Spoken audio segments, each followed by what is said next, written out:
આજ તો સવારમાં એવું સપનું આવ્યું ને કેમ થયું એક લાફો માર દો. કોને લાફો મારી દઉં? કોનું સપનું આવ્યું તું તને? અરે તમને મારી દઉં. પેલી રિયા છે ને તમને લઈને ભાગી ગઈ હતી અને પછી હું ગોતવા નીકળી હતી તમને. એવી કેવી કે મને લઈને ભાગી જાય હે? તમારી વાત તો સાચી છે. એવી કેવી કે તમને લઈને ભાગી જાય? તમે એને લઈને ભાગી જાવ ને એવા છો. અરે બાપા તું શું લેવા સપના જોઈને મારું માથું કહું છું? એવું કશું થવાનું નહીં. એ બધું સપનામાં જ થાય.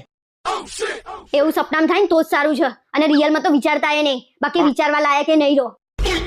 એક તો આ રિયાને અહીંયા જ મકાન મળ્યું આ સોસાયટીમાં જ રહેવા માટે. મારી પથારી ફેરવી નાખી છે. ના સારું થયું અહીંયા મળ્યું ને મકાન. મને તો બહુ ગમ્યું એ રહેવાયા ને. કેમ? અહીંયા રહેતી હોય તો મારી નજરે રહે ને. બીજે રહેતી હોય તો તમારી બેનું ધ્યાન કોણ રાખે? બસ બહુ થયું હવે. એના વિશે મારી આગળ વાત નહીં કરવાની. રિયાનું નામ નહીં લેવાનું મારી આગળ. કેમ નહીં લેવાનું રિયાનું નામ? અને તમારા આગળ તો એનું નામ લઈએ છીએ.